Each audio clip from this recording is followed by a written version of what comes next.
Rogue Record Music. Welcome to episode 3 of the show.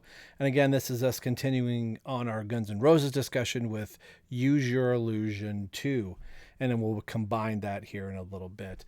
This episode was about a 3-hour recording process, as you'll be able to see, that I cut it down into 2 separate episodes. My original idea was to put out both episodes at the exact same time, episode 2 and 3, Use Your Illusion 1, Use Your Illusion 2, like Guns N' Roses did, and release the both albums on the same day, which we really didn't mention that here. I've got my trusty little iPad here. With recording and knowing it was going to be such a longer episode for us to record and try and get through in one session, I kind of let some of the album information kind of slip by. So I want to go through some of that again. This is both for Use Your Illusion 1 and 2. It was produced by Mike Klink, and it was released on September 17th, 1991. It was recorded between January 13th, 1990 and August 3rd, 1991 at some various studios, A&M, Record Plant, Studio 56, Image Recording, Conway, Metalworks studios, respectively, throughout various parts of Los Angeles, and then did some mixing up in Ontario. Use Your Illusion 2, but both albums, before I get to Use Your Illusion 2, both albums eventually went 7 times platinum, which is huge. Both albums debuted simultaneously on the Billboard Top 100 chart and on UK during their first and second week, respectively, of original release. Use Your Illusion 2 would actually go on to sell a few more units, I should say a few more, keep 1,000 more units, due to the popularity of You Could Be Mine. Since that single actually came out, I wouldn't say a year, but it was a good 6 to 9 months before the album would drop, in time for the summer movie box office season for Terminator 2, which You Could Be Mine was a part of. So because of that, for some people like me that, I can only afford one album at the time, I actually bought Use Your Illusion 2 first, because that's where You Could Be Mine was, and I figured, I'll mow a few more yards and I'll buy Use Your Illusion 1 later, as we've kind of told the story, or I think I'll kind of tell it here in a little bit. And I didn't do a proper intro for both Brant and Terence. Brant, if you followed the Right Between the Eyes podcast show, you've seen him on our podcast various times. He's got his own channel, In My Head channel. And then my good friend Terence O'Neill, he comes from Robin Everyone Loves the Drake podcast, which you can't see any of my Batman and Robin action figure stuff here. A podcast I did about 5 years ago, and that podcast ran about 6 or 7 years in and of itself, about the superhero Robin. And Terrence was on that show with me basically almost through the whole entire time, and we did pick up another friend named Ryan, and he helped us on that show. But Terrence and I hadn't really podcasted after I decided to stop that podcast, and we've always had a music background. I knew he loved Guns N' Roses, and he was a big Kiss fan. I want to get him on the Right Between the Eyes show here sometime soon, and our paths just didn't recross until I decided to do this channel, and I thought, I've got to have Terrence on. So that's another reason why I chose Guns N' Roses. I know Brant really loves Guns N' Roses, and I know Terrence was a big Guns N' Roses fan. So I said all of that to say this. Thanks for coming into Rogue Record Music, and you can find all our social medias coming across the screen somewhere in here. Generally, they're going to be right here, or probably right in my face. But this is our look at Use Your Illusion 2, and we will do a 9 like we love to do on this podcast. And then we will do an overall 9, combining the 9 best songs from Use Your Illusion 1 and Use Your Illusion 2. So there was really no intro into this particular episode because it was just one long recording session. I think we recorded for about 3.5 hours. So doing some fancy editing and trying to whittle things down. I knew these were going to be longer episodes, and that's what you can hopefully look forward to. In some cases, that they won't be all long episodes, and some might be, but I didn't like to put a lot of time constraints on, because the last thing I want to do when you invite somebody over, let's go through our music collection, let's go through whatever, and sit around and talk and go, whoa, we got to be out of here in such and such. That's why there's a wonderful pause button. You can come back to it, but you can hear our whole conversation for Use Your Illusion 2 and wrapping up the Guns N' Roses experience that the three of us had back in the summer of 1991. So without further ado, here is Terence, Brant, and myself coming in to Rogue Record Music and talking Guns N' Roses, Use Your Illusion 2. All right, we are back for Use Your Illusion 2. Not sure at the time of this filming. Right now, it's just one giant recording. I don't think I'm going to release a 4-hour episode, but who knows? Stranger things have happened. So we just recently took a look at Use Your Illusion 1. We're now taking a look at Use Your Illusion 2. So if you want to know what we thought about it, how we got introduced to Guns N' Roses, go back to the previous episode or rewind all the way to the beginning, and you'll hear all that. So we're going to start right in. We've already talked about both covers already, so we're just going to jump headlong in to the first track being Civil War. And this was one I have a distinct memory being at a swimming pool at a neighboring city or neighboring town, basically we call it over here, that their pool was a little bit better. And I went with some friends over there. And as we were swimming, I heard the DJ saying, new song from Guns N' Roses. We're like, oh, cool. And heard Civil War. And I remember coming up out of the pool and we're just listening to this the whole entire way through and hearing the talking at the beginning of it, going like, what is that? And just like everything else we've heard from Use Your Illusion 1, this is telling a story, and it's starting to sound like, I think I'm in history class. I think I'm understanding some of the things that are being talked about in here. You're hearing Kennedy and hearing Lenin and talking about the wall in DC. It's just such a very cool song that they had constructed here. And this is the only song to feature original drummer Steven Adler in, because it was recorded technically before the Use Your Illusion sessions that they decided to put it on here, because it wasn't on an official Guns N' Roses album. But just what a cool song. And this is another one of those that I hear at work quite a bit, and it still seems very much of its time, but it has a good... It transcends this album, that you can hear it out of the context, and it's just a great Guns N' Roses song. Brant, what do you think about Civil War? I think Civil War is great. I love that it shows a side of Guns N' Roses once again that is we hadn't seen really at this time, and it's one of the songs that was kind of early.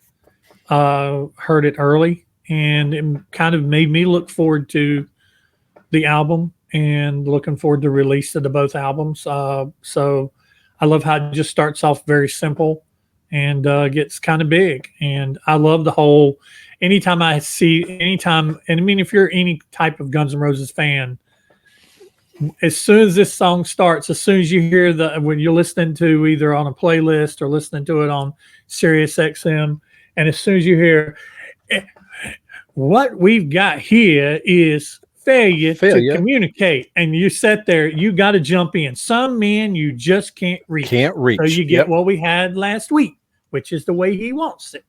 Well, he gets it. I mean, so you have to jump in to that. And it's just great. It's just one of those songs that just starts off so simple, but just gets so epic. And I love it. Love Civil War. It's got a great whistle from from Axel that he does very, very well. Terence, Civil War. Yeah. So what you guys will find out is, as much as I love Use Your Illusion 1, I love Use Your Illusion 2 even more. To me, I probably played this one 4 or 5 times as much as I played the first album. And I love every single song on this album. Including one of the songs on here, I'll save it for a surprise later, is my all-time favorite song of all time. It's been my favorite song since 1992, and it means like the world to me, this song. Like it's I'm not saying it's the greatest song ever. I'm just saying it's my favorite, and it has a lot of meaning to me. And if you didn't say it, I was going to say Civil War. It's kind of the farewell to Steven Adler, who got a lot of blame for a lot of stuff, but then as like the years came out and everyone came out with their book, you feel a lot of sympathy for the guy and what happened. Not that some of it wasn't his own doing, but I think he became the scapegoat for a lot of stuff that everyone in the band was doing, and he got the blame for it. There's definitely, you could tell a difference in his drumming and Matt Sorensen. Not that Matt's not an incredible drummer, but Steven, he may not technically have been like the greatest drummer, but he had just an energy that is just, hard to quantify. But Civil War, like I said earlier on the other podcast, I love when songs change tempo. I love when songs change their speed. And this one has got that in galore. It's got tons of it. The first time I heard it, and like I mentioned before, was when I was watching in 1990 Farm Aid, and they played the song. And looking up on Wikipedia, it says that was the first time they ever actually played it. And I was just blown away. I'm like, what is this? This song, this is amazing.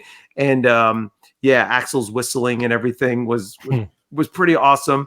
And man, it's just a great way to open up these albums, and it's a bit political. Well, it's political, but it doesn't really like take like a certain side or a certain issue. Like it's more just like in general, like war sucks, people should get along and not kill each other, kind of, as opposed to like one political party or one political issue, which is kind of a bit unusual for Guns N' Roses. If you look at Appetite, you look at that stuff, it's not really very political. And then again, just Axl's singing the way he says stuff. Like, did you wear a black armband when they shot the man who said, and then it comes in harmony, peace could last forever. And then my first memories, they shot Kennedys. Like, it's just phrased so well, like, and so good. And it's just a perfect way to kick off this album. And Slash's guitar work, phenomenal. Yeah. Yeah.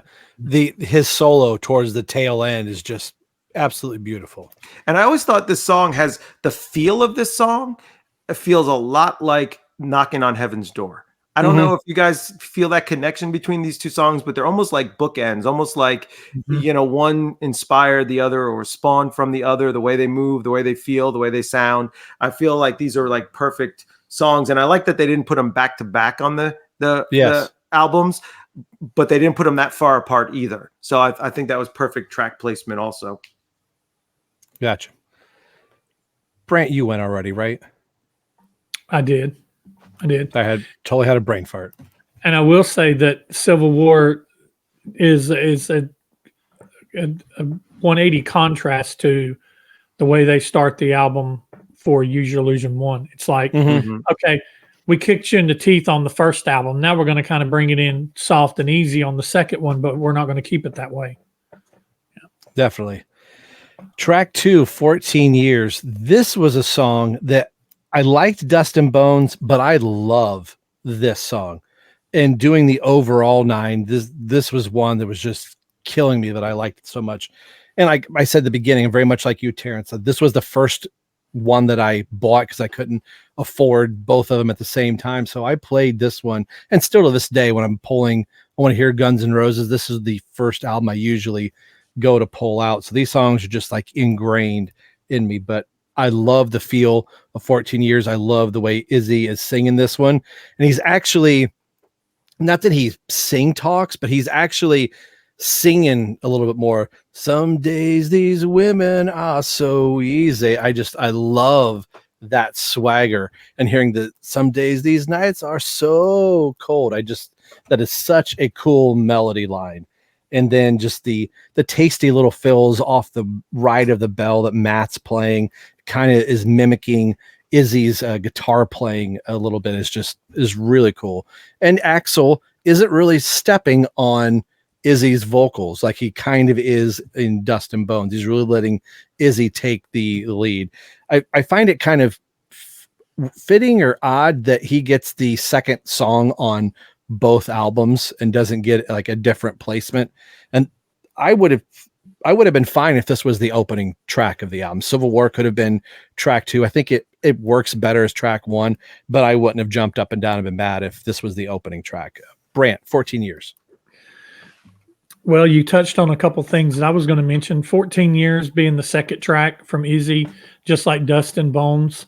Once again, if you count 14 years at the time he wrote this, 14 years would have went back to almost back to the first time that he met Axl when they were younger. So, the band stemmed out of the relationship that those two and the friendship that those two had. And, you talk about it. He says it's been 14 years of silence, been 14 years of pain, 14 years that are gone forever, and I'll never have again. And, it's kind of funny. It's like, I wonder what Axl was thinking when he was singing along to some of these songs that's autobiographical and definitely pulling a few punches, placing a few punches. It's his just disdain of where he was in the band and how easily he was replaced. And even the shot of where's Izzy on the back of I think it's on the back of whose jacket's on the back of Gilby's or something, or on Axl. It's on the back of somebody. In the Don't Cry video. Yeah. In the Don't Cry video. Yeah. So, I mean, it's a couple low blows there, but, Izzy kind of took some low blows lyrically as well. But I love 14 years. I love the way he sings it. I love the swagger. It's very Stonesy and very swaggery. We mentioned earlier about the feel between Steven Adler and the feel of the drum playing between Matt Sorum being a very technical drummer, more of a Matt Sorum is like the Eric Singer where of Guns N' Roses, where Steven Adler was kind of like the Peter Criss.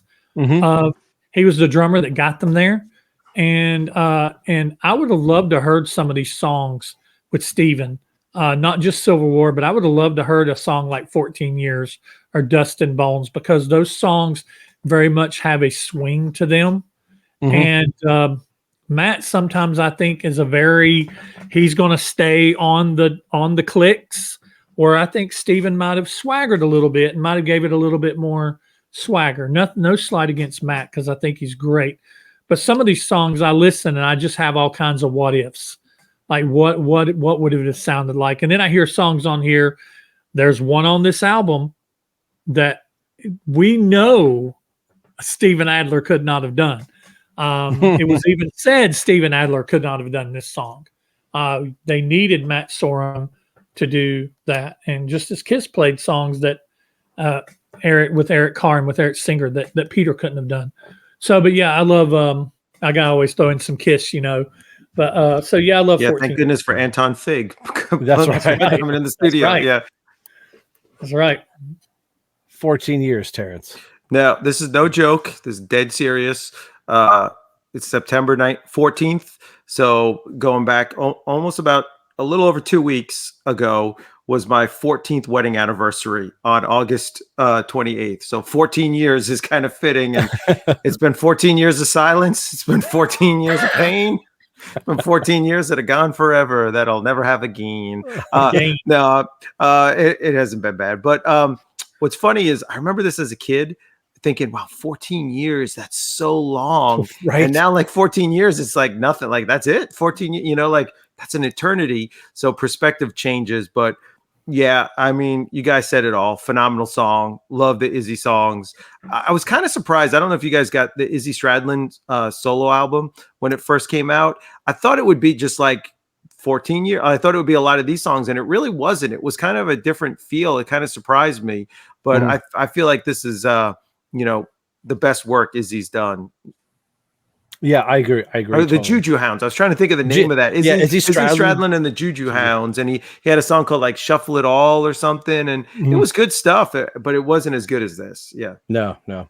His stuff reminded me more. His solo album reminded me more of Black Crowes in a way. Yes. Yeah. Had a very Black Crowes feel to it. 70s Stones kind of stuff. Yep. Yesterday's. I don't know if I would say this with any other Guns N' Roses song, but this is a pretty song. It doesn't move much from where it starts to where it begins, and it's Axl letting the band just take a moment and just play. And I remember thinking, this will probably be a song that they'll never play, and surely they're not going to make a music video for it. Nope, they do it, and they played it live.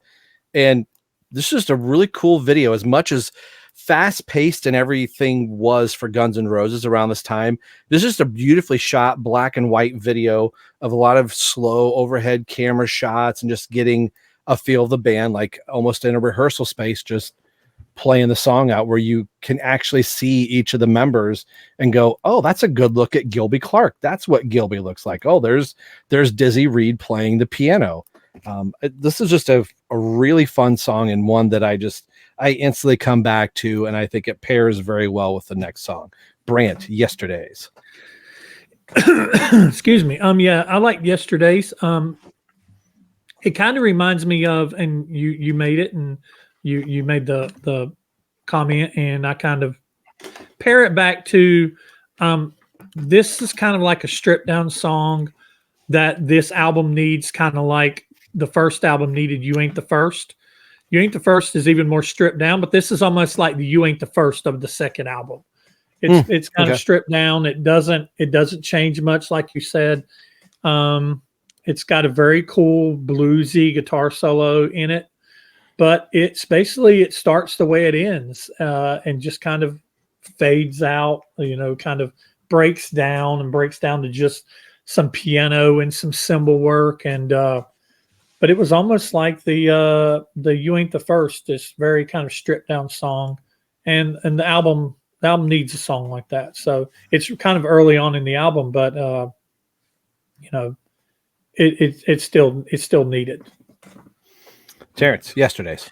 Yeah, you think of the Beatles with their song "Yesterday," which I think is the most covered song of all time, or it's up there. I don't know how you can know that for sure, and it definitely has a very similar theme and feel to the Beatles, but yet has its own Guns N' Roses spin on that. So it's almost like the bastard child of the Beatles, Yesterday.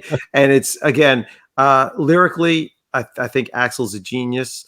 I saw once on MTV, and I wish I knew where it was, but it was just Axl and the co-writer, West, I guess his name, Arkeen. I'd be saying it wrong. It was just, excuse me, sorry. It was just he was just playing an acoustic guitar, and Axl was just singing, no microphone or anything, and someone was recording it. And I don't know if I saw that before or after the albums came out, but I remember just being blown away by it, and just and it is if you're in one of those like nostalgic moods where you're feeling like the loss of innocence and time has passed and people have died and moved on and parts of your life are over, and you hear the song, it'll just tear you up inside, because the lyrics go well with the music.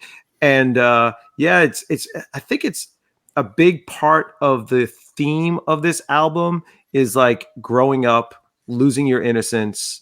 Axl on that one, was it the November Rain, or no, the Estranged VHS we were talking to about, being spit out into the universe and just having no idea why you're there or how you got there, and you don't want to be there, and this is where you are. And this is one of those songs that just makes you look back on life and go, oh, shed a tear. It's sad. When time passes and life moves on, and there's nothing you can do. Old times just fades the pages in your book of memories. Yeah, it's a beautifully well written lyric, and it kind of bookends with the next song. Even though they did "Live and Let Die" being a Wings song, and here they're doing a Bob Dylan song, "Knocking on Heaven's Door," and I think this can be one of those songs for me that I have heard so many times from Bob Dylan and like so many times from Guns N' Roses.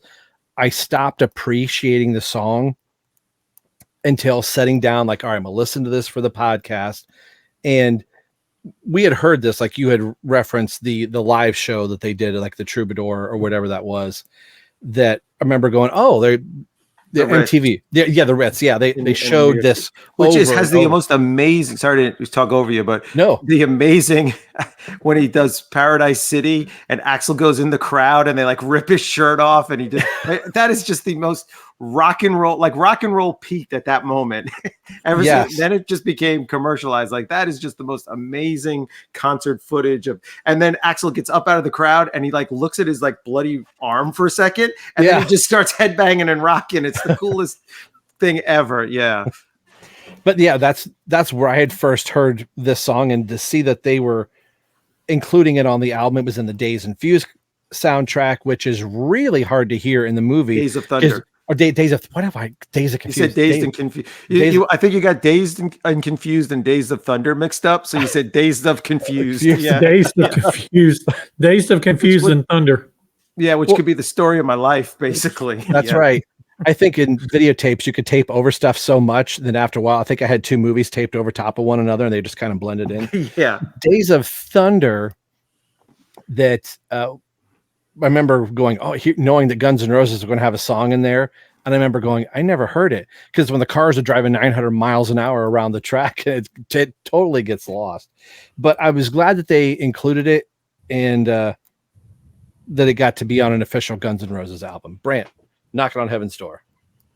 Okay, don't kick me off the podcast, okay? We'll see. Not the biggest fan of this song, and I like it, but I'm just not the biggest fan of it. And it's not Fatigue either. That would be with Sweet Child of Mine, Fatigue. But where a good song is spoiled by overplaying. But I've just never really. I like that they did it, and I remember hearing it all the way back to that Ritz concert. And I knew that they were going to put it on the album, but it's just one of those songs. I'm not a big fan of the original song, and I think that they do the original. I think they do the song justice, but I'm just not the biggest fan. And plus, they've got the female background singers that come in it also as well. The little breakdown in it's kind of cool, but then that's where they come in. But yeah, I'm not for all the way back since the very first time I heard them do this song. I'm not the biggest fan of it. Terrence. Okay, for the same reason why I didn't really like Live and Let Die is the reason why I like this cover, because I felt Live and Let Die, they didn't make it their own enough. They didn't do something new to it or new spin. Where Knocking on Heaven's Door, you got the Dylan version, the original, you got the Grateful Dead version. I'm trying to think. I know there's a couple other versions out there. Eric Clapton, I think, has a version out there and stuff. Yeah. But this one, I felt like they did put the Guns N' Roses, the new Use Your Illusion kind of Guns N' Roses, but they put the Guns N' Roses spin on it. There was enough different about this version than the other versions. Probably would not make my top 9 though. So, but there's parts in it where Axl is singing a duet with himself. Where he's in one range and another range, and you've got to just stop for a minute and appreciate the fact that this guy's vocal range is enough that he's singing a duet with himself. Like it's pretty crazy and pretty amazing. Overall, I really enjoy it. Well, if we have difference of opinions, what I think we need to do is do an old school WWF, WWE, and we get in the ring and we just deal with all of our grievances. And if Axl get in the ring, Rob Byers, you little punk, you spitting lies, starting controversy. You want to antagonize me? Antagonize me, Rob Myers. Get in the ring, Rob Myers. So if Axl was mad at any one person, he is mad at like 4 people. And will name drop them all in his own song. Who all work for rock magazines. Yeah. Love it. So, I mean, the song kind of takes on a life, like a double life. It's got this one thing of like, okay, get in the ring. You're mad at somebody and we'll duke it out. And then it's like, Axl's like, oh, I'm sorry. I have one more thing to say. I don't like you. It's almost like, what is the movie? Half Baked, who's like, you're cool, F you, you're cool, peace, I'm out of here. I'm just like, holy crap. This was a headphone song growing up as a kid. And I remember reading through the lyrics and I was like, I can't play this on the stereo at all. Mom and Dad are going to come up here. They're going to throw the cassette tape out the window. Brant, are you going to get in the ring? Love it. We talk about Axl's his vocal that he does. How about when he starts about in with the "you got your bitches with the silicone injection, crystal method, yeast infections"? I mean, he's what can he not do? Now he's growling at us. Dude, this was one of those when we were growing up, and I was probably 91. I was 22 when this came out, and this is the one when it came on. everybody at the party or everybody at the hangout, when it goes into that dun and dun and that starts for all you punks in the press who want to start shit by printing lies instead of the things we said. I mean, everybody in the whole room. That means you, Andy, set your hit parader, and it's like everybody was all over it. But yeah, I love Get in the Ring. Get in the Ring is just one of those great. I love how it just starts off bluesy, and then it just kicks into that driving rhythm, and you have Duff coming in. Yeah, come on! I love it. At the end of it, this song's dedicated to all the Guns N' Roses fans. Oh yeah, it's like. And to all those opposed, well, I mean, it's the piss and vinegar that was on the first album, and I love it. I love Get in the Ring. One of my favorite Guns N' Roses songs. Terrence, Get in the Ring. It's almost like satire where it's so over the top that it works. Like if you said, "Hey, Guns N' Roses is going to make a song and they're airing their grievances with Hollywood rock and roll journalists," you'd be like, "That's not going to be a very good song." You know, like maybe Slash will have a good, solo on it or something. Maybe the music will be good, but it's so over the top and so out there and almost so ridiculous that it works. And my favorite memory of this song is at the pool hall that we used to go to, because the pool hall didn't serve alcohol. So in that weird age between like 17 and 20, where you're allowed to drive and you're allowed to be on your own, but you're not allowed in any of the really cool places. That's kind of like where everyone would hang out and go play pool. And it was a big place, and it was pretty nice and clean. It wasn't like a Minnesota Fats kind of smoky, scary place. It was a place with a lot of, teenagers, but they had a jukebox, but it was a CD, and people would play that song all the time just to hear all the cursing and the yelling. And they put a note on it that said, "Please do not play track number 5." And people did it. They took a black Sharpie and like blacked it out on the thing, and people still would play it. One time I remember it was playing, and somebody pulled the plug on the jukebox, but people would go like, I think it was like 4 songs for $1. So they would go and they'd play that song like 4 times in a row. Like it was hilarious.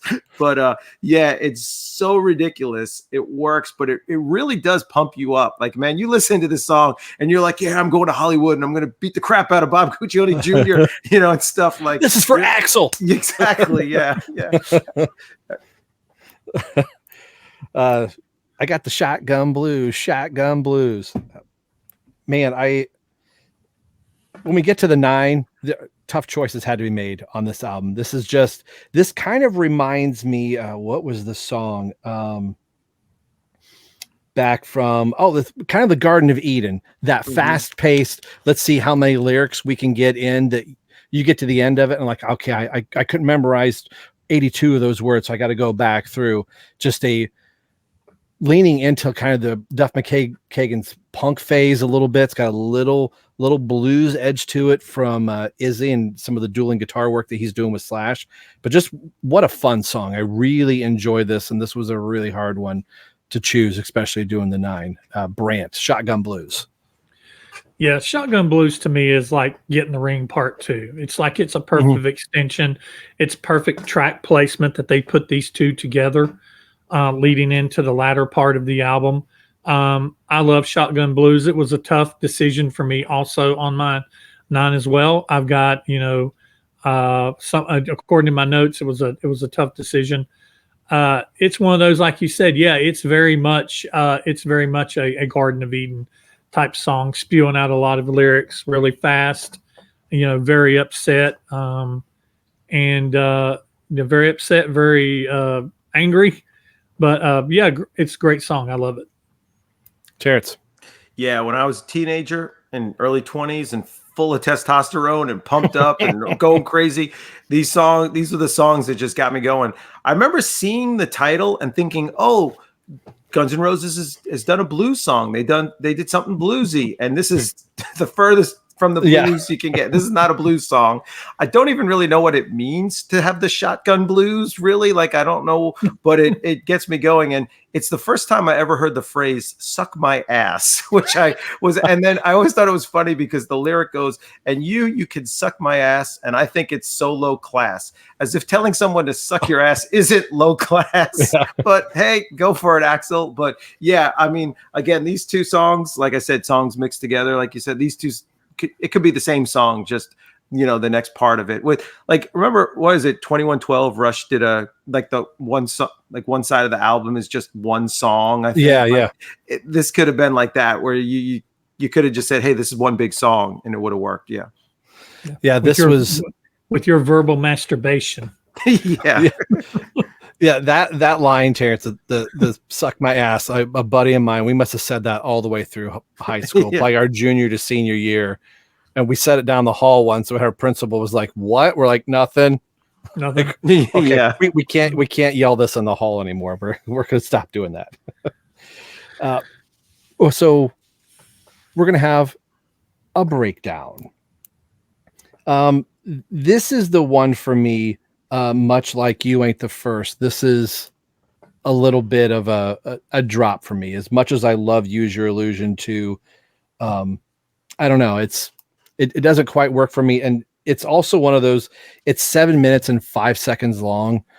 I would have trimmed, going to Brant's channel, how can we fix Use Your Illusion 2? I would have fixed this song to be at about 3 minutes long. I feel it's like 2 minutes too long. It's a fun song, but I kind of get bored with it by the back half. So maybe I'm in the minority on this Brant breakdown. Well, it's got a long introduction to it. I think they're probably a minute or a minute and a half into it before Axl actually starts singing. And I love the way Axl sings. I love that we all come in from the cold. He's got that vibrato in his voice. Mm-hmm. I personally love Breakdown. I love the phases it goes through. I love that line, if you ain't got no one, you better go back out and find her. But I love the thing that is very unique to this song is the narrative story that he does at the end. It's not a story that he wrote. It's something that was already written, but I just love that he does that, and it's in that narrative. But it is written, if the evil one arms the tigers with claws, Raman provideth wing to the dove. I mean, it's just like, but then they go that little jam at the end, like dun dun dun dun dun dun dun. It's like, okay, they get ready to break out into something else again. But I like Breakdown. I don't skip it. I think it's a great song. I always felt like, is he reading from Lord of the Rings? Do I not know this passage of the? There goes the challenge. I love when he cuts in. There goes the challenger. Yeah. Terence, police cars are getting closer to our soul hero and his soul mobile. Yeah, baby. Yeah, they're about to get it. I mean, he starts breaking into that old black man. Yeah, baby.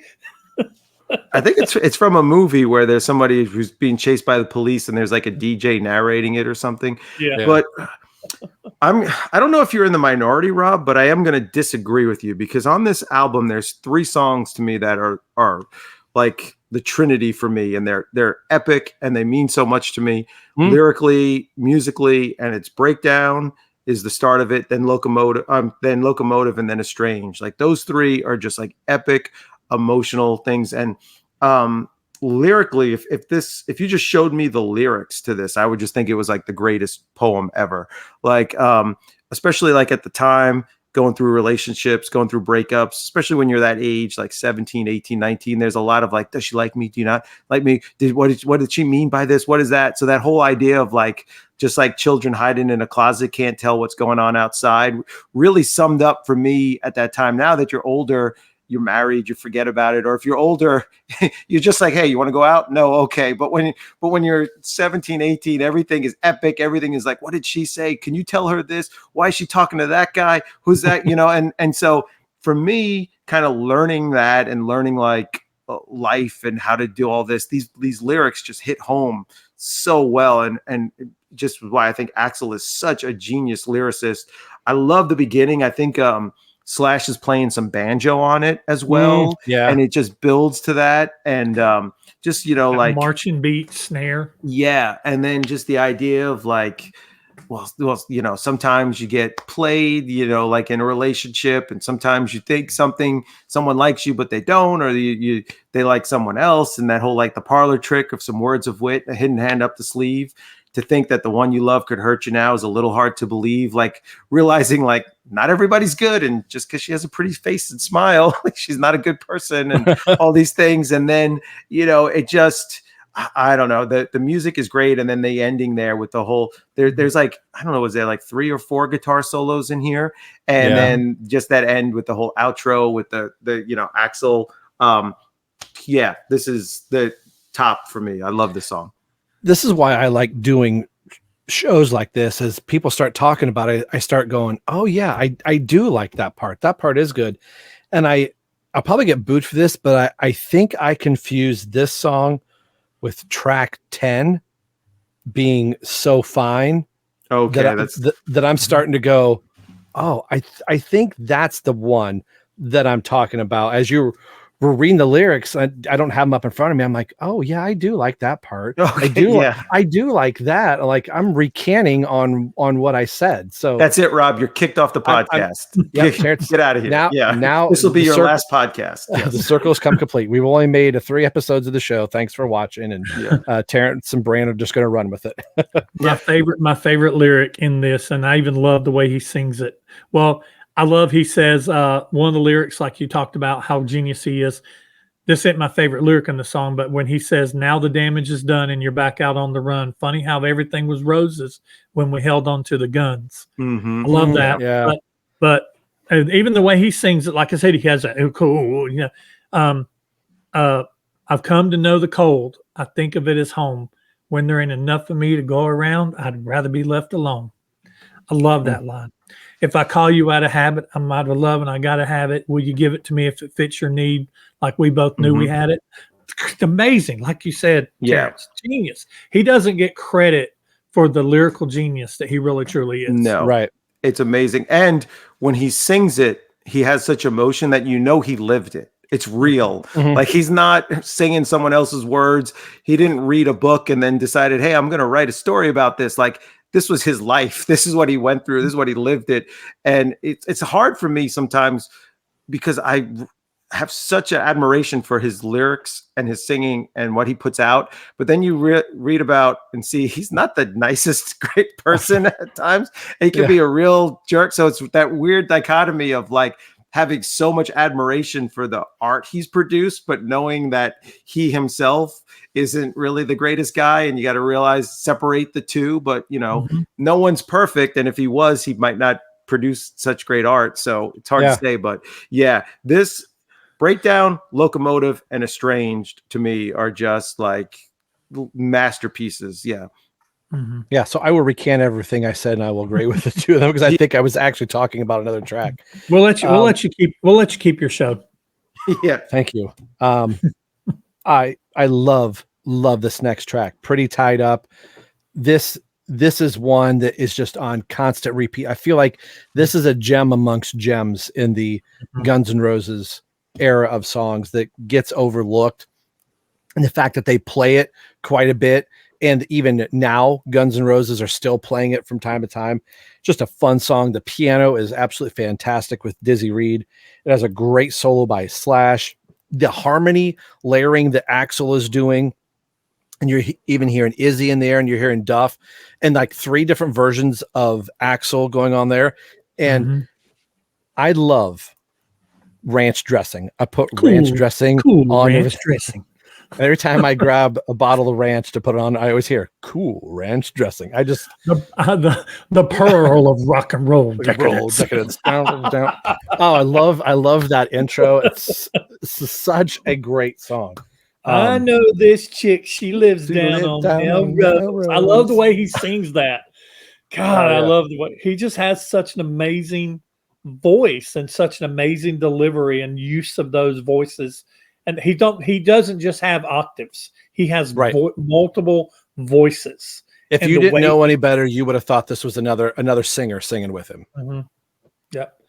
like the very first, I know I said it earlier, but it was in the previous video, but the very first time I heard It's So Easy, I was like, okay, who's this singing? And realize, that's Axl. He's just in that lower register that he sings in so well. So, but yeah, I love Pretty Tied Up. God, it's one of the gems on this album and on both albums. Pretty Tied Up is awesome. Yeah, I remember in high school when Appetite had come out. Actually, it would have been middle school. Some kids were asking, like, does Slash sing? Does like they were trying to figure out who the other singers on the album were because they thought it was like Kiss or something where there was a different singer for each track because Axl's range was so different. But Pretty Tied Up is another one of those autobiographical. I was looking up that, like, I guess part of it was inspired by Stradlin's encounter with a dominatrix, and that Slash said that he got so high on heroin the night they wrote it that he tried to make a sitar out of like a cymbal and a broomstick. So that's why it's got some sitar in the beginning of it. And I always feel like the part, I don't know if it's true, but the part once there was this rockin' band rolling on the streets, time went by and it became a joke. I always think of Poison with that. I was like, was that a shot at Poison? Because there was a Poison Guns N' Roses rivalry, which there was a Guns N' Roses rivalry with everybody, Motley Crue, Vince Neil, you name it, Nirvana. But I always feel like that's so Poison to me there. Once again being Izzy and it being autobiographical in a lot of ways, I always thought it was a shot at Guns N' Roses. Yeah, that's true. There was a rock and roll band rolling on the street. Time went by and it became a joke. Yeah. And then he says, we just needed more and more. I think time went by and it all went up in smoke. And check it out. It's just, I think it's very autobiographical. Izzy's songs on this album are very much where his headspace was at the time. Where Axl writes about stuff that he's been through. I think Izzy was writing about what he was going through at the time. Really doesn't surprise me that he didn't leave that he had left the band before they even, started touring. Yeah, and you can even tell in just the band photo, Izzy's not even really looking at camera. His focus is off somewhere else, or maybe it's down to the ground. But Axl very easily could have read through these lyrics and been like, yeah, I'm not putting it on the album. That Axl was very much the team player in the fact that's one less song he has to write, but recognized a good song. Like, yeah, we're playing that live. And in 2024 or 2023, they're still playing that song live. Yep. So everybody good with Pretty Tied Up? Yes. Yeah. Well, if I said I liked Pretty Tied Up a lot, I really like Locomotive, and I can't remember. Jeff Beck was supposed to play. I don't know if it was a show in France or something like that. It was their pay-per-view special on Paris. Yes, and he had a problem with hearing or whatever, so the song got cut. There's a little bit of footage of their rehearsal. Yeah. Axl wasn't there, so there's no vocals, but they're playing, and it sounds amazing. And it's one of those, what might have been. Yeah. Yeah, what a brilliant song. And I love, this sounds corny to say or cheesy, but the locomotion feel to it. You can picture the train rolling down the track, and just the chunky guitars between Slash and Izzy is just so great. I could say a million things about these two songs. These two are a pair for me, just much like Right Next Door to Hell and Dust and Bones. If you play one, you play both of them. My safe space for the 9, these both survive and make it to my 9. I'm saying that right now. There's two great songs.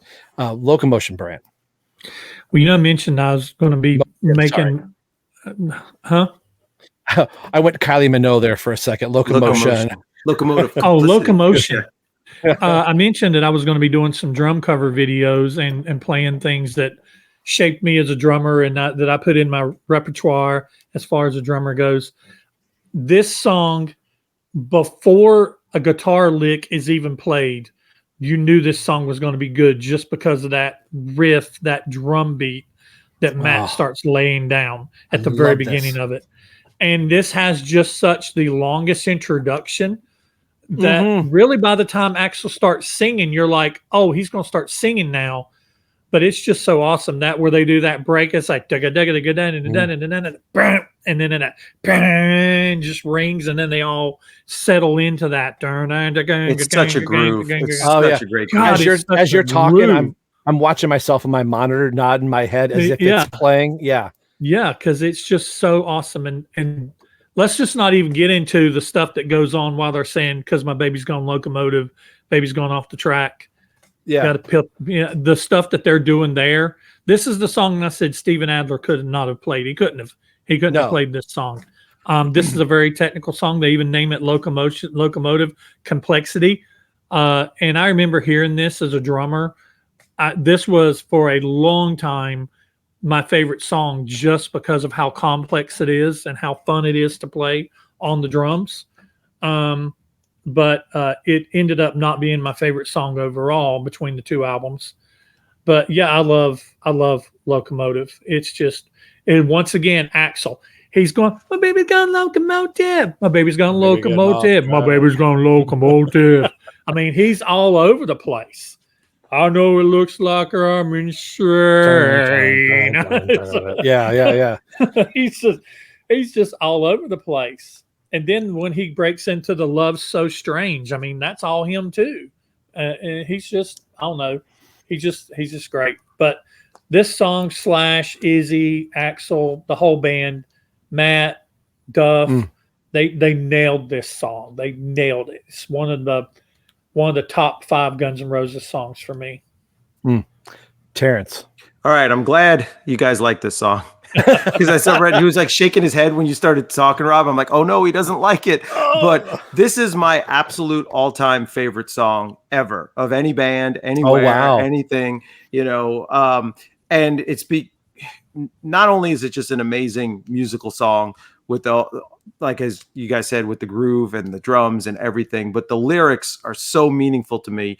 Yeah. Right at that time, like 93, I was going through that, like teenage love kind of thing. And I was mad about someone who I worked with. And it was that thing of like, well, I don't want to tell her, how I feel and be like crazy and then what do I do at work? And, like to pour my heart out. But, it's a teenage thing. Now I never do it. But then, hopefully she'll start to like me. So that whole thing, like, if I said you're my friend and our love would never end, how long before I had your trust again? Like if I tell you what I really think, when, you go running out the door, and then the whole thing of like daydreaming about like going out and stuff. I bought me an illusion and I put it on the wall. I let it fill my head with dreams and I had to have them all. Like, it's like so meaningful. And this is sort of where that whole like title of the album's like the illusion or illusions coming from. And so this whole song is all just about that unrequited love.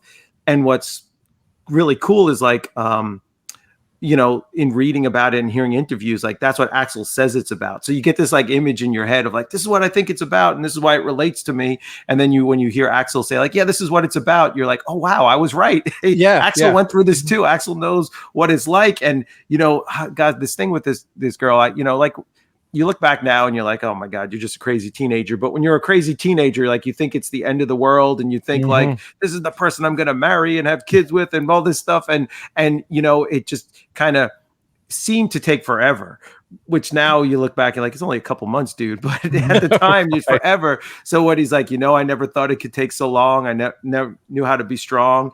And then sort of like at some point, and for me, like the relationship and going out never happened. Like it was all in my head and it went away and it never happened. So this kind of has that feeling, that feeling of like, it's not like, oh, then there was the happy ending because they lived happily ever after. It's like, no, then it all fell apart and you're left with your twisted emotions, and that's kind of at the end here where, I'm taking time for quiet consolation and passing by the love that's passed away, and all this stuff. And I don't know if you noticed this, Rob, but the term like locomotive, there was an episode of Batman the animated series, and the Riddler had like a thing for Batman, and he's like crazy intention, a locomotive, because like loco for Spanish for crazy, and I'm like, yeah, is that why they named it locomotive? I was like, is it the crazy intention? So this song though, I feel like it's like a trinity. Like this song has to go with Estranged, and it has to be set up by Breakdown. Like, they go together.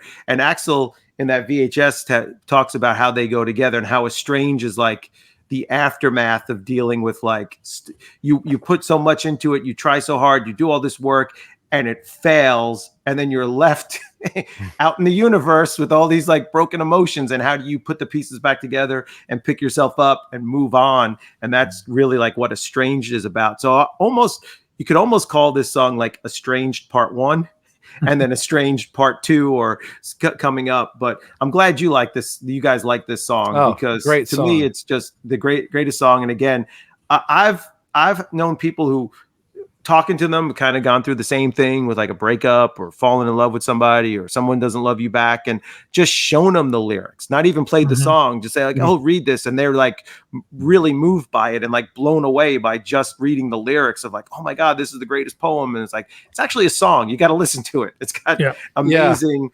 And they don't play it live very much.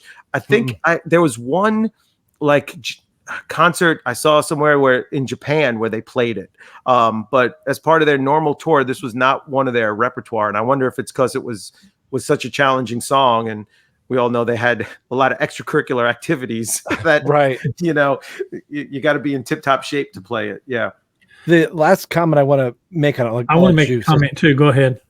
As you were reading the lyrics, Terence, that one part, I can hear the drum pattern that's going dun dun dun dun dun, dun. It's very, you were even reading it. I know you were just trying to read it just as words, but you were reading it rhythmically as the song goes. And it just works well in that poem setup. Like here's just some words, read this. And it follows the cadence of like how a poem is supposed to be written. It's just a beautifully constructed song all the way around, even the words. That's what I had to. What about you, Brant? Yeah. My favorite lyric in the song, it's a great song. I didn't even mention the lyrics, but since Terence started mentioning it, I actually posted this one time. There was something that happened, and it happened during my marriage. It was a few years ago, and I was listening to this, and I posted this on my Facebook wall because it really hit home to me, because it was something that was happening. It was kind of like put my relationship at a crossroads. But the lyric I posted was, you can use your illusion, let it take you where it may. We live and learn, and then sometimes it's best to walk away. But me, I'm just here hanging on to my only place today, at least for now anyway.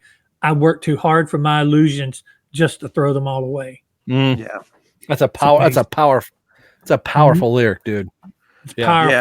Powerful. The other one too, where he says that, where is it? I know it's hard to face when all we worked for has gone to waste. I've said that to people a lot too, who are like in that transition period and they're hanging on, and it's like, it's so hard when you've worked so hard and you have to realize, that's over. It's gone to waste. It's for nothing.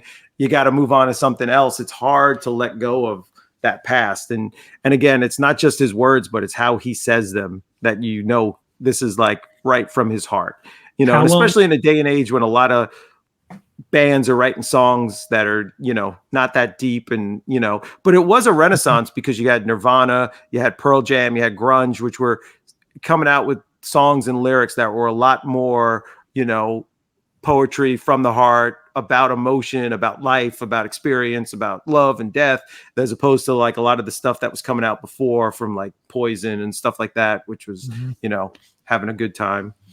In knowing how long that they were writing this, it took them to write this album I think that's why these two albums work so well in the time that they were released. They were very relatable. If this had come out and like, okay, they're going to release this album in 89, you were still in that big hair metal band phase that the lyrics may not have gravitated towards some people, but like what you said, like with Alice in Chains and Soundgarden and Temple the Dog and all of that stuff going around, these lyrics, like, oh, these lyrics are just like these lyrics, and this is the leftover from the hair band stuff. But Guns N' Roses wasn't that. They were kicking that door down years before. So I think that's why a lot of these songs still hit and resonate with us, because it's like you said earlier, it's of a time, and it just spoke to our generation very well. True. So this is the song that I got confused with Breakdown being So Fine. This is Duff McKagan's vehicle. I like it, but I just feel like it's a title. It's so fine. I enjoy the song. It's okay, but I really would have liked Locomotive and Estranged to be back to back. I feel it breaks the energy between these two songs that you've got to get So Fine out of the way before you can get into Estranged. I think if Pretty Tied Up, Locomotive, and Estranged were the 1, 2, 3 punch right here, those three songs would have been absolutely note perfect. So that's all I really have to say about So Fine. Brant? I've never really thought about it, but I do agree with you. I actually like So Fine quite a bit. It's it may possibly be part of my 9. I like how it just kind of starts off real slow. And Duff, bless his heart, he's not the best singer, but he does what works. It's like a slow punk song in a way, and it does kind of kick in a little bit, and then it kind of slows back down when he says, "I think you know where that comes from. Guitar, come on." I love that part of it. But yeah, it is a little bit of an interrupter, not being in between Locomotive and Estranged. Maybe if it would have came between Pretty Tied Up and Locomotive. But yeah, going straight from Locomotive into Estranged would have been possibly ideal. I've never tracked them that way together before. Or it could have been maybe you need a little bit of a break before you have your heart squeezed. With maybe your heart and your soul squeezed with Estranged. But yeah, I like So Fine. Terrence. Yeah, I like it too, but I also feel like maybe it's in the wrong place. Even though it's not a cover song, it almost sounds like it would fit better on the Spaghetti Incident a little bit with some of those songs than right here. But it's a song they played a lot in concert, I think, to give Axl a break and rest his voice and let him, sniff some cocaine in the back while they, he could go take a break and come out or whatever he was doing back there. But my favorite story on this is I remember when it first came out, I was out somewhere. We were like outside with a bunch of people. I didn't even know most of these people. And this one guy was like, he wanted his girlfriend to listen to it because he thought it was like so passionate and like, is this represent? He's like, this song is what it means to you, or means what you mean to me. That's what I'm trying to say, and he wanted to get her to listen to it. And I think he was drunk and she didn't want any part of it. She's like talking to friends and she's like, yeah, whatever. I'll listen to the song later. And it was like in his car stereo, And I was like, oh, this is like sweet. This is nice. Like this love song, he wants to play it for her. And he got so angry that she wouldn't listen to it. And then he started like cursing her out and he's yelling at her and cursing at her and calling her the B word because she wouldn't listen to the song. And I'm like, I guess maybe it's not as sweet here. And I don't think they were together much longer. But that's always whenever So Fine comes on, I remember him just like, would you listen to this? So it's kind of. Is he like, you know what? Changed my mind. Listen to Use Your Illusion 1, track 8, Back Off. Yeah, exactly. Yeah. Okay. Track 11. I want to say the creme de la creme. This could be a drinking game. Every time we say the word epic, take a shot because it'll be a lot. You'll definitely. be drunk a lot. I feel like we're saying this is my favorite. This is my best. This is epic. I feel like I'm saying that on so many of these, but I really honestly go, oh, this is one of my favorite songs. This is one of my favorite. After we get towards the tail end of the cycle run of the Use Your Illusion albums, that this was one of the latter videos. And I'm like, they're probably not going to release it. The build up of what this song was and how much I liked it. And I'm like, wow, they've been touring for a while. I doubt that they're going to do anything. It's clearly not going to be in November Rain kind of. It'll probably be some type of concert footage that Axl was like, no, we're going to do another epic video. And then he's swimming with dolphins. He's jumping off like an aircraft carrier. I think it was $3 million. I think it was like the most expensive, one of the most expensive videos ever at the time. Yeah. And this was not a total letdown at all. Like the video, I couldn't have dreamed what the video would have been. One of my favorite videos of all time. I looked at it and went like, yep, that totally works. And playing, the fans have said that the Trinity is Don't Cry, November Rain, and Estranged. As Axl would say, it's 3 other songs. But I think those three songs work really well together, and they're all independent of one another.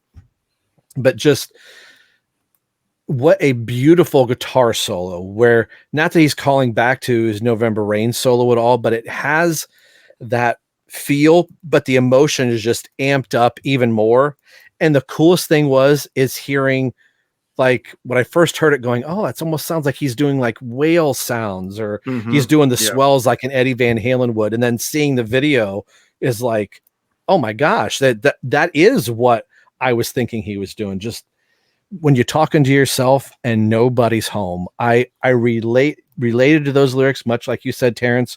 When you wanted that girl, or when something is going on, you spend that time in your house or in your room, and you're audibly having a conversation with yourself, the things that you wanted to say to somebody, the love that's gone, or the family member that's gone, or whatever that is, and you're just pouring your heart out and going, no one is going to get a chance. I feel like sometimes the best conversations you have are when no one's there. Like, you're rehearsing this speech, and when you see that person that you're finally going to get to say it to, you're like, I'm never going to be able to say it the way that I was saying it in my room, or the way that I was saying it in my head. So that lyric has always kind of stuck with me. I'll never find another one to replace you. When I went through my divorce back in 2002, I would just remember going, I'm never gonna find that person again. I was past my teenage years of like, oh my gosh, this girl loves me, my heart's broken, and then next week you fall in love with another girl. But when you've hitched your wagon to somebody else and that relationship fractures, this song just was kind of going through my head and going, that's it. I had my one shot and I blew it, and it's over with. And I'm glad that wasn't the ending of the story. But yeah, that's probably as deep as I've gotten through some of these lyrics. But of all the songs that Axl has written, this is one that I felt like he's like touching the soul of my heart, going, hey, I'm talking to you. Listen, Brant, Estranged. When I find out all the reasons, maybe I'll find another way, find another day. With all the changing seasons of my life, maybe I'll get it right next time. Yeah. This song, I got divorced about 3 years from my first wife. About 2 years after this album came out, maybe 3 years. And this song probably at some point in time prevented me from committing suicide, because I thought my world was over. And the person I thought was my best friend had actually been cheating on me behind my back while we were married for 2 years. And I felt like an idiot. And I felt like that, and we became very estranged. It took us years to even be able to be in the same room together. And there's so many lyrics in this song. I knew the storm was getting closer, but all my friends said I was high. And, but everything I've ever known is here. Why must it drift away and die? And, I know this is a very somber moment, and I'm sorry. No. And what's funny is I have resolved these feelings, but even then, every time I hear this song, it makes me think. It makes me sad for what happened, but it makes me appreciate the last 24 years I've had. I spent 5 years with her, and I thought that I'll never find anyone to replace you. Guess I'll have to make it through. But the reason why I tear up the most about it and get so emotional about it now is because I've been with an amazing woman for 24 years. And so this song is a pinpoint on a spot in the timeline of my life that was very painful at the time, very painful. Took me years to come to grips with. And so when I hear this song, it's like, it's hard to listen to, but at the same time, I listen to it and I kind of relive back through that. And I'm like, I got through it. So this is one of my songs. This is between this song and Coma. They're my favorite songs, but the one that I can relate to the most is probably Estranged. But yeah, I love Estranged, everything about it. There's not one thing wrong with Estranged, in my opinion. It's a perfect song. Yeah. That's cool, man. Terrence. And it's a unique song. Like you can't say, oh well, Metallica's got a song like that, or oh, Led Zeppelin's kind of version of it. It's like it's unique. Only Guns N' Roses at this time period could do it, and it's very specific too.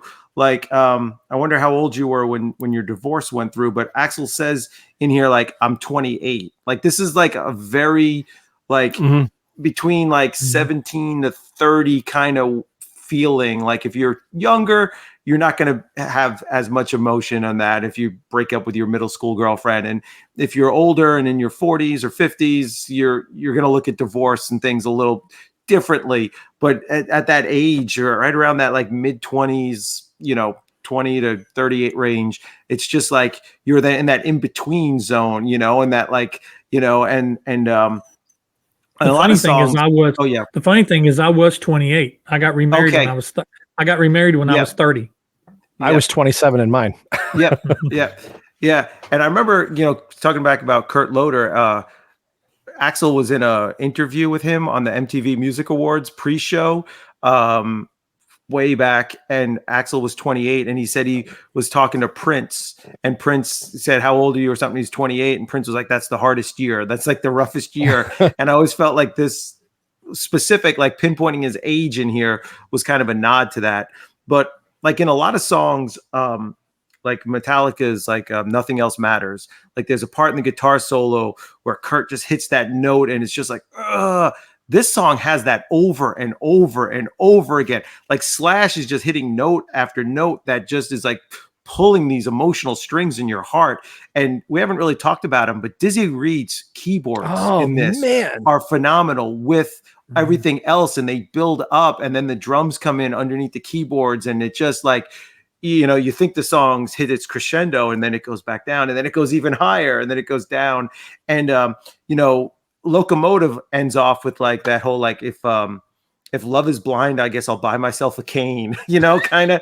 And then into like it's almost like a Layla kind of like, ending with like a little different feel. And then this one just picks right up. It's almost a shame that So Fine is like right in the middle of it, And this is just like when you break up, there's a lot of anger. There's a lot of, vilifying the other person. And when that kind of anger and stuff subsides and you're doing that self, introspection, and you're looking at it and you're willing to admit that like maybe you did some things wrong, maybe they did things, you could have handled things better. Is this, what does this mean in the future? Am I ever going to find anybody else? Is this like tainted me now forever? And like, this is the song that's the soundtrack to that. And I mean, again, if you shut the lights off, close your eyes, put on the headphones and listen to this song, it's like your heart goes through like an emotional ringer.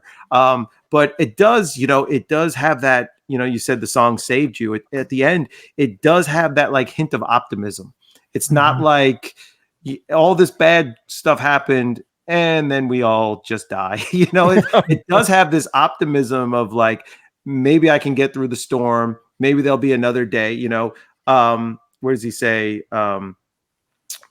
It's, I lost it here. Something about maybe I'll find another day, find another way with all the changing seasons of my life. Maybe I'll get it right next time, And then there's the thing where it's like, now that you've been broken down, got your head out of the clouds, back down on the ground, and you don't talk so loud and you don't walk so proud anymore. And what for? You almost feel like it's not Axl saying it to someone else. He's saying it to himself. And you say it to yourself, like, why was I, God, I was an idiot. I was walking so proud. I thought I had everything. I didn't realize like what it would be. I'm looking at things differently now, but it does have that, that hint of optimism. Like, no, there'll be another day. Like, I just got to get through the storm. It'll be better again. And yeah, as you said, I mean, it's just perfect. It's just perfection. I feel like the whole album could have ended right here and I would have been completely satisfied. But in a good fashion of any great album, you've got to wipe the tears away for a little bit. And one of my favorite drum licks of all time, You Could Be Mine. This was another one I bought. I can't quite reach it, but I've got Matt Sorum's VHS tape of him breaking down. And that was like a light opening, like, oh, I can figure that out. Oh. Yeah. When Terminator 2 came out, and this was going to be the song that was in it, this is where you knew Guns N' Roses is back. One of the best movies of the summer was out there. We had, for people that liked Terminator, it's kind of like The Godfather and Godfather Part 2. Like, oh, nothing could be better than The Godfather. And then you watch Godfather 2 and you're like, holy crap, you've got Terminator and then Terminator 2 and then Guns N' Roses sandwiched in there to bring the summer of 1991, 92 in. Was just, I think that's what music needed at the time. And I think it was it a New Year's Eve countdown that they were counting down, like all the top 40 songs or whatever of the year? And I remember them going to the Guns N' Roses show and saying the number one song on MTV for 1991 is Guns N' Roses. And here they are from wherever they were playing. Oh, I was jumping around the house like an idiot, had it cranked up. My parents were 2 houses down playing cards at somebody else's house. I remember my sister, she turned that down. I was like, no. Well, and you know what's crazy too is, and I'm looking it up here, the single was released in June. And then the albums didn't come out to September. So you had July and August and another, like if you split the difference between June and September. So we had basically 3 months from this release to get the albums. And I had that cassette single. Remember those singles that they sold? Yep. And on the one side was You Could Be Mine. The other side was Civil War. I played that thing out and just could not wait. And honestly, if you look at like Estranged and November Rain, it's not exactly how the albums sound. Like this is kind of not the typical, like I thought it would be like 12 songs that sound like You Could Be Mine, and it's not. But sorry to interrupt you there, Rob. I just want to tell people who didn't live through the horror of waiting 3 months having this single, but waiting 3 months, I played that thing out like crazy. Yeah. Oh yeah, it was on constant rotation, and the rock radio stations around here were just, You Could Be Mine was just everywhere. And that was kind of, like you said, priming us for something like, oh my gosh, this is what this album is going to sound like. And if you started with Right Next Door to Hell, you're like, yep, that's pretty much spot on. That's not what the album is, but that's what makes this album so good. There's so many different flavors that kind of get outside of the crayon box a little bit, but all of those colors still fit exactly where they're supposed to paint the tapestry of this album. And this is my favorite song off of this, where Estranged is so close, but I think just the feverness of knowing there's a new Guns N' Roses album. And like you, Terrence, I played this song to death and I still listen to it. Brant, and I was just gonna say real quick too. Also, people would know Terminator 2 was the biggest movie of the summer. It was the biggest hit. The special effects were mind-blowing at the time. Now, I can't believe this to say this, but it came out 33 years ago. They still look pretty darn good for 33 years ago, because James Cameron knew how to, do more than just special effects. So it was in the biggest movie of the summer. The commercials were on all the time. It was the song is actually in the movie in like a critical part. It's not just played in the credits at the end. So yeah, it was just like, oh, could not wait for this to come out. Sorry to talk over you there, but no, you're perfectly fine. Brant. I love You Could Be Mine. I love the drums in it, like you said, and I love that it was a preview for the album along with Civil War.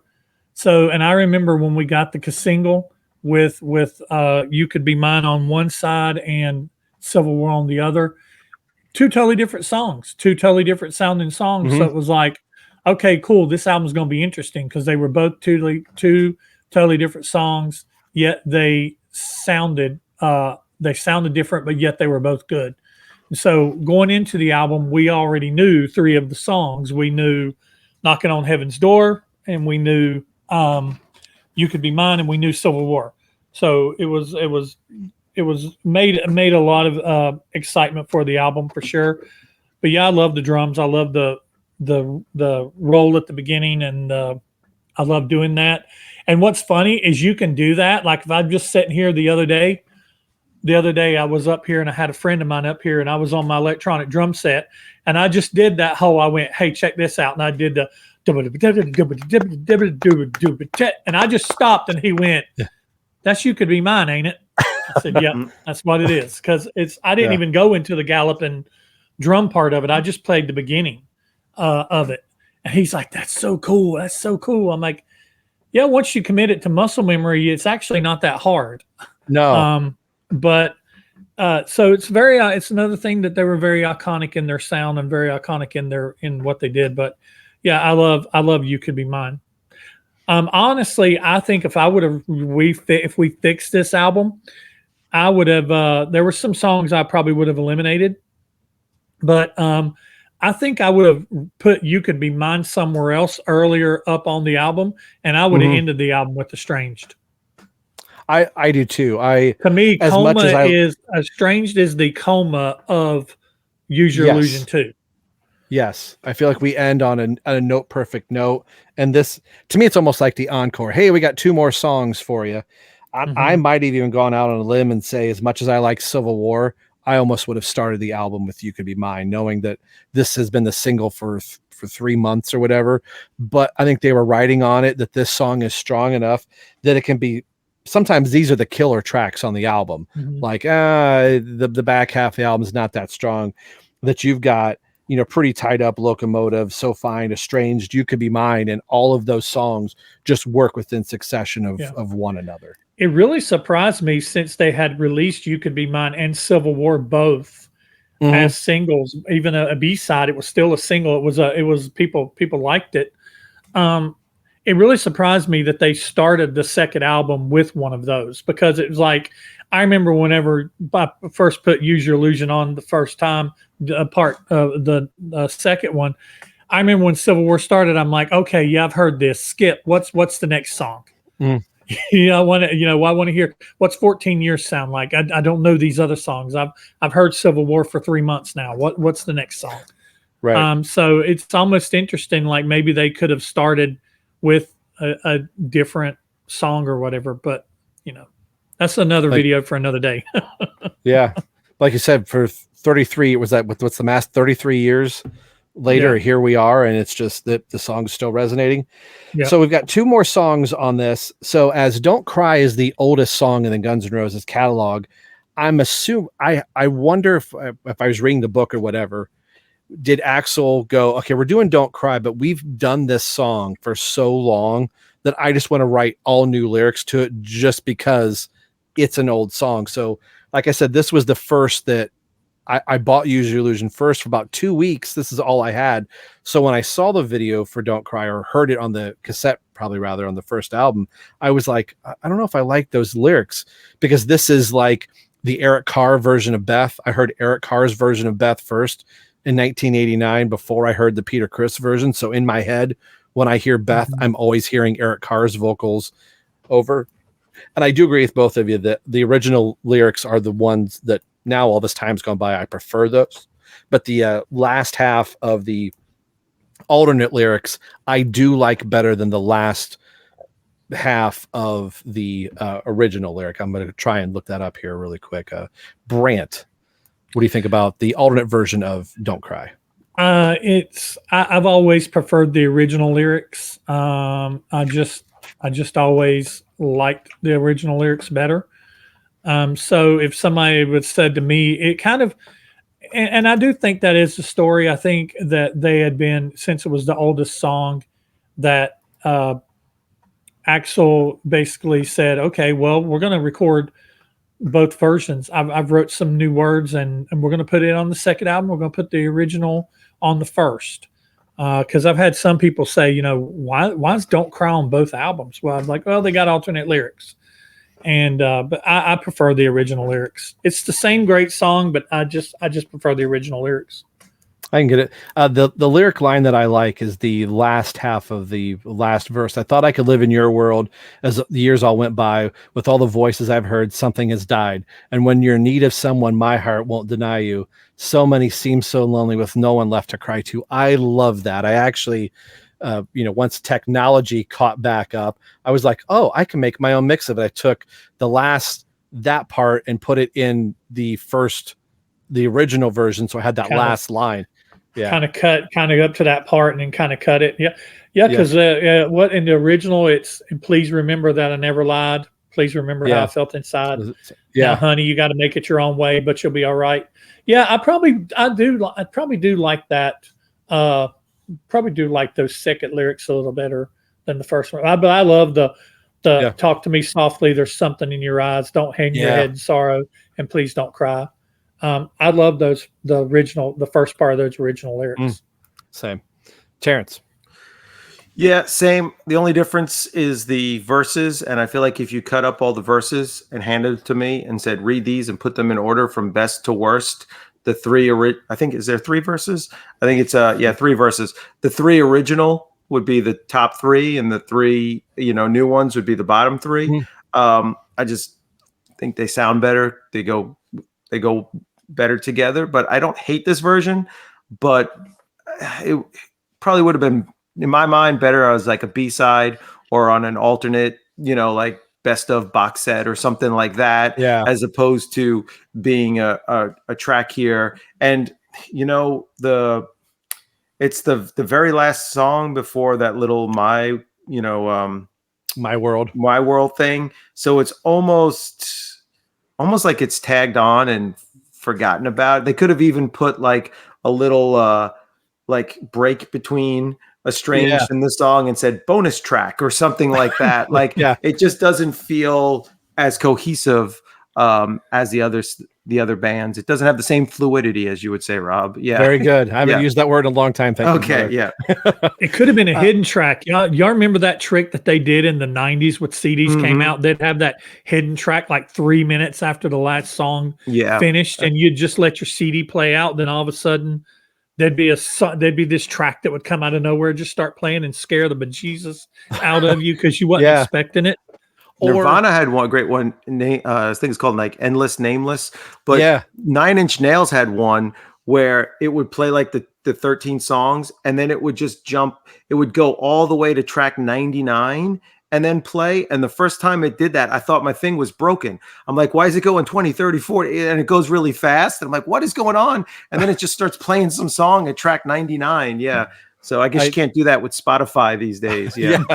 Why is there's 18 minutes of silence? I think the Alanis Morissette album had like that Your House song that was hidden that I let a CD player run. And I'm like, was a room away. Thought, oh, it's just going to shut off, or it's going to shuffle in my 5-disc changer. I was like, what? Is there somebody in the house with me? I was kind of creeped out. I was like, oh, that's Alanis. Like, I'm looking at the back of the cassette or the CD going, this isn't listed on here. Or Monty Python had a record that had 2 sets of grooves on the front. So where you put it down would either play one or the other. So but they didn't put any listing on it or that. So wherever you played it, you never knew which version you were getting. And people were like, what is that? Like, if people thought they were losing their minds because they would try to listen for something and it wouldn't come up. I guess one of the guys had one like that when he was a kid. And so depending on which groove you put it was a recording of a horse race. But depending on which groove it fell on, a different horse would win. So you never knew which horse was going to win each time. And they got the idea and put that in. So like people just lost their minds. And without the internet to like Google it in 5 seconds, people are like, I thought there was a skit about a fish. And now this is this other thing. Yeah. So yeah, this could have been a hidden track, or My World should have been a hidden track. Like, hidden and My World should have been hidden off of the album. Yeah, exactly. Yeah. I think that's all we're probably going to say about it. Or the other thing, like you would get an album and you would find there's a Japanese bonus track on an album. And you're like, well, what's wrong with America? Why can't we get these songs or whatever? Yeah, let the Japanese have My World. Yeah. Yeah. So there's not much to say about My World. It's just Axl rapping weird and hearing him go. I'll say this about it real quick though, because I saw Slash and Duff in an interview saying he was really into industrial and 9 Inch Nails, and 9 Inch Nails opened for them on tour in Europe, I think, and no one knew who they were, and they were booed off stage because the people were like, what is this? So I think this was Axl. He was getting into industrial before it sort of became mainstream, and he was trying to be Trent Reznor and do a 9 Inch Nails thing, which is fun to play around in the studio, but you didn't really need it's so unnecessary with everything else that I don't hate it, but I don't listen to it either, unless I can't get to the CD player fast enough to hit skip, it plays and it is what it is. Yeah. Well, we've come to the end of the album, just like we did. And can I ask you guys a question before you wrap it up? Did either of you guys see Guns N' Roses in concert? And if so, when and what'd you see? Yeah. I never did. They were playing on our graduation, our junior high school or junior high.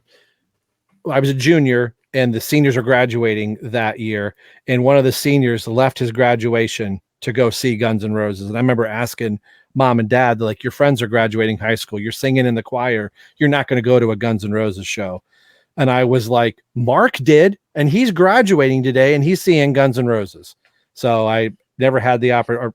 I had an opportunity a couple other times and I just didn't have the money and couldn't go. So I never got to see Guns N' Roses. I had a similar experience, but for my graduation, it was Spinal Tap was playing, and I couldn't get any of my friends to skip graduation to go see it. And my mom was she was like, "There is no way your grandma's coming. You are not going to see Spinal Tap instead of your graduation." So, bummer. Yeah, I saw them on the Metallica tour, and I saw them on their tour after that. I can't remember what year it was, but I saw them when they came with Metallica, and I saw them by themselves, and I can't remember who opened up for them, but I saw them a couple times on the Use Your Illusion 1 and 2 tour.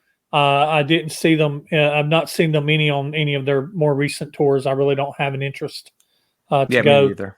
And I wished I would have got to see them on the Appetite for Destruction tour. I don't know if they came around where I was at the time or not. I'm not sure. Yeah, I saw them on the Metallica tour. They played Giant Stadium. I was sitting like way up I wasn't even in the upper deck, but that stadium was huge. So I was like really far away, but I had a clear view of the stage and, saw Faith No More opened and then Metallica, then Guns N' Roses. Wow. My friends saw them earlier in the tour at Madison Square Garden before the Illusion albums were released. They started playing shows with Soundgarden. And I believe my friend, I think the show started at 8. They didn't even know who Soundgarden was, really. And they said they were terrible. They're like, they were booed off the stage. And then I think Axl was late and Guns N' Roses didn't start till like 10 or 11 o'clock at night. And like one of the friends, his dad, took him out of there. He's like, we're not waiting, we're leaving, and didn't see them. Then I saw him again after the Metallica tour. They changed their set. They did like a little acoustic thing in the middle where they pulled out a couch and played like You're Crazy and a few of the stuff on. I saw that. You think I saw that tour? Yeah. Okay. Yeah, that was like kind of after. I had tickets to see him in Boston because not in Boston. I'm sorry, in Amherst because my friend was going to University of Massachusetts and I got tickets to see him there. And then right before that, they played Hartford, Connecticut. So a couple of my friends were like, let's drive up. So we drove up. Bought tickets from a scalper. I paid $50 for him. We were in the 5th row. I mean, Slash was like, I almost felt like I could go out and like touch Slash. It was like that close. The opening act was Brian May from Queen. Oh, wow. Did a whole bunch of Queen stuff and not a lot of people were there yet. So like, it was like super close and they performed on time. They were amazing. And then the Boston show that I was going to go see ended up getting snowed out. So I never got to see him. So I'm glad I went and saw him in Hartford. And then I got my first speeding ticket on my way back from the show.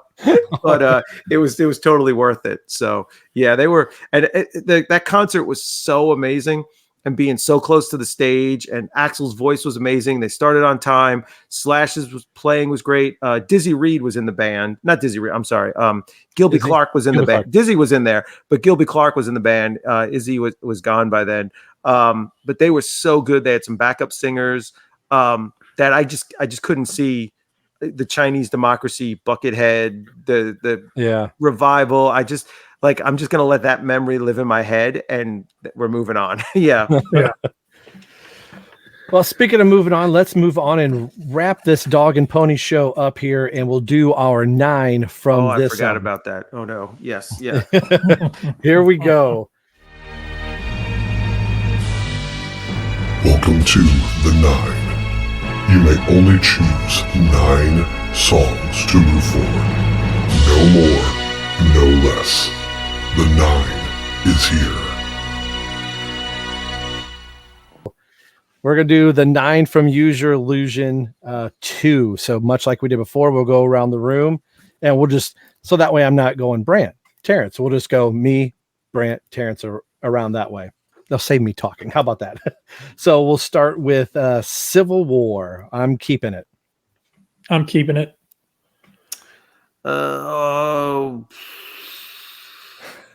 Yeah, I'll keep it. I'm keeping 14 years. I'm keeping 14 years as well. I'm not going to keep it. Okay. Yesterdays. I'm keeping it. This was a strong maybe for me, but I cut it. Okay. I think I got to keep it. But what did you say on 14 years, Rob? Did you keep it or I kept it. You kept it. Okay. Yep. So what do I have? I can't even remember. What did I cut? I don't know. I'm keeping it. I'm keeping them all. I can't count. Yeah. I didn't write this last one down. So you cut 14 years. I did. Oh my God, I'm such an idiot. Okay. Civil War and Yesterdays. Okay. All right. Knocking on Heaven's Door. Originally, I had kept it. I have it highlighted in blue. And I decided as we were talking, I'm like, no, I made an executive decision and I'm dropping Knocking on Heaven's Door. Knocking on Heaven's Door is a no for me. I'm going to keep Knocking on Heaven's Door. All right. And as we were talking about getting the ring, I was like, okay, I'm going to keep getting the ring. I'm definitely in the ring. No, I'm going to cut that one. Okay. Shotgun Blues, I cut that one. It was a strong maybe for me, but I cut it. Yeah, I'll cut that one too. Breakdown, I also cut. I kept. But are you sure you're talking about Breakdown, or you think you're talking about another song? No. Breakdown okay. or So Fine. Yeah. You get that. I did cut this one. I get November Rain and My World mixed up a lot. Yeah. I kept Breakdown. Yeah, I'm definitely keeping that. Pretty Tied Up, I'm keeping. I kept it. I think I have to cut it for space. Ooh. Locomotive, I am keeping. I kept it. I'm keeping it also. So Fine, I cut. I kept it. Yeah, I think I'm going to keep it also. And then Estranged is a definite keeper. As Nick Crusoe would say, the yayest of yays. Yeah, I kept it. Yes, I'm keeping that. You Could Be Mine is a keeper. I kept it. I don't know if I have any room left. If I can keep it, I'll keep it. 5, 6. You're at 7. You can keep it. Oh, then I'll keep that. Yes. And then Don't Cry, I kept. I cut it. I would cut that, but I think I have space, so I guess I could put 14 years back on the list. Yes, you could put 14 years back good. on. Yeah. And that gives you your 9. And then My World, we all cut. Yes. My world is you need to put in the Michael Scott. No, God, no, because that's what I put. I put no, God, no. I found a couple new sounds where you've probably seen the meme on Facebook of she's a French woman and there's a camera that's panning as she's walking and she trips and her daughter, whatever, is just laughing hysterically. So that's going to start showing up in my podcast because I think that little girl's laugh is absolutely hysterical. How much would it be wonderful to be a fly on the wall to see when Slash and Duff and Izzy got their copy of the record and say, what is this My World? Because they had no idea, and then play it and they hear that for the first time and know that it's on a record that they made, like what their reaction was. Because I know it wasn't good because none of them liked it, but yeah. So whenever you're listening to an album for the first time and you're looking at the tracks as they play and you're kind of scrolling down, kind of looking, you're scanning ahead and you see the name of the song and you kind of try to form in your brain the way you think that song's going to sound. Whenever I saw the track My World as I was listening, I thought it was going. I'm like, My World. That's kind of weird. That's even weird for a Guns N' Roses title. That's kind of weird. But the way I envisioned it in my head was sounding like that Beatles song, "In My Life, I Love You More," something like that. Because when I hear that, I still hear My World. I don't hear, you want to step into my world. Social psychotic state of bliss. Yeah. See, and I've even memorized the lyrics. Yeah, I would say I don't. I mean, How they're many not times that. have you hit and missed? You want to talk to me? I know. Yeah, I know. God. Guess what I'm doing now? Yeah. And like, I'd Axel's rather just not. laughing. You guys say you don't like it, but you know But all you the know lyrics. Yeah. You know the lyrics. I know. Now, I know know. Terence probably wasn't prepared for this, but I did do an overall 9 of the I did 9 too. songs from both albums. So I don't know if that's something you. Terrence, you need a minute to prepare 9 off of both albums. No, I think I can do prepare. that. You need a minute Yeah. to prepare. I can I'll do read. a bathroom break. Do you just read your 9 list? I'm going to read mine. So Okay. I'll go first to give Okay. Terence will have you go last here. So I've got Right Next Door to Hell, Live and Let Die, Don't Cry, November Rain, and Coma. So that's the first album. And it pained me. I was like going back and forth with stuff. And I've got Pretty Tied Up, Locomotive, Estranged, and You Can Be Mine. That is my overall 9 for the album. And I was really tossing, especially as we were talking. I was sitting with my pen going, am I going to change my overall 9? Am I going to change? Because you guys were making some strong cases about some other albums like Live and Let Die. I almost crossed that off and was like, no, but I'm still hearing it at work and I'm still singing along with it. So that was my 9. Okay. Brant. All right. My number 1 is Don't Damn Me. My number 2 is Bad Apples. Number 3, Dead Horse. Number 4, Coma. Basically the last 4 songs on the first album. Okay. And then my number 5 is Get in the Ring. 6 is Breakdown. 7 is Pretty Tied Up. 8 is Locomotive. And 9 is Estranged. That's pretty good. You ready, Terence? Yeah, I like the epics. I got to use my fingers here. Make sure I like the epic one. So let's go with Locomotive, Breakdowns, Estranged, Coma, and Dead Horse. Don't Cry, November Rain, Double Talking Jive, Yeah, and my last one. There's so many good ones. I'll go with Yesterday's. that's a good. Good. There's so many good songs to pick from. I do want to read this really quick, and we'll wrap this thing up. This is the official Guns N' Roses Use Your Illusion best of that they put out. So they've got Live and Let Die, Don't Cry, You Ain't the First, November Rain, The Garden, Dead Horse, Civil War, 14 Years, Yesterday, Knocking on Heaven's Door, Estranged, and Don't Cry alternate lyrics. That was the one. I mean, there was a couple other choices in there. I'm like, you put Don't Cry on there twice. Yeah, I'm not a big fan of that. Yeah. And what seems. What about Locomotive? Yeah, there's a bunch of others in there that it's so fine being picked in there. So did you say is Coma on there? Let me look. I don't think Coma is on there, probably due to time. No, Coma is not. Then Red Flag on that. Red Flag. That album's bogus. That album's bogus. Coma and Estranged are the two. Coma and Estranged are the 2 best songs on these 2 albums. Yeah. Sometimes those are picked more based on who wrote it and who's getting the royalties and probably licensing and that kind of stuff too. So, Yeah.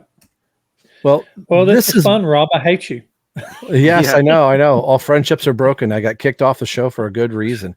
This was a great hang for, depending on how I put this all together. I'm not going to release a 3-hour and 30-minute podcast. This will be broken down. You need to split it. Yeah, this will definitely be split. But this was fun. Terrence, don't get rid of your headphones. Don't get rid of your microphone. I have not podcasted with you long enough, and I need you as a returning guest if you would like to do so. Sounds good. Yeah, this has been a blast. Brant, I'd like to have you on again. Sure. This was in my list of the top 9 albums that got me through high school. This just the stories that we just power through. Let's do Chinese Democracy. Let's do Chinese Democracy. The last thing I'll leave on this before we leave, the buildup of like, oh my gosh, I loved Use Your Illusion. I can't wait.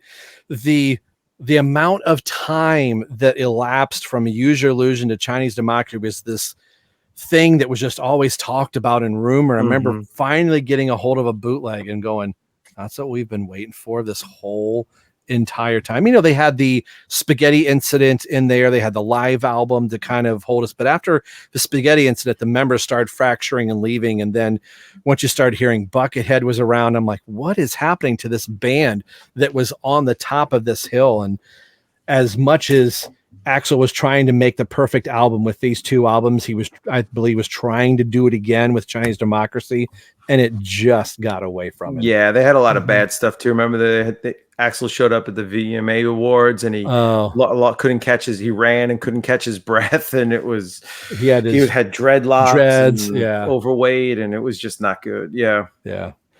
Well, this has been fun. Check us out. I'm on Twitter now, and I forgot the Twitter handle because I just created today, but it's going to scroll through here through the screen. Brant, you got anything to plug before I let you go, brother? No, you can just find me on In My Head on YouTube and Twitter and Instagram. Terrence, you got anything? I know we haven't I got nothing going on. Unless you call me to do a podcast, I'm just sitting at home listening to Guns N' Roses. Yeah. That sounds great. Keep your let your phone stay charged because I'll be calling you again, brother, for sounds sure. Good. On the behalf of Terrence and Brant, I'm Robin. You've been watching Rogue Record Music. Come in, stop by, and we'll talk about some music. Take care. See ya. Bye.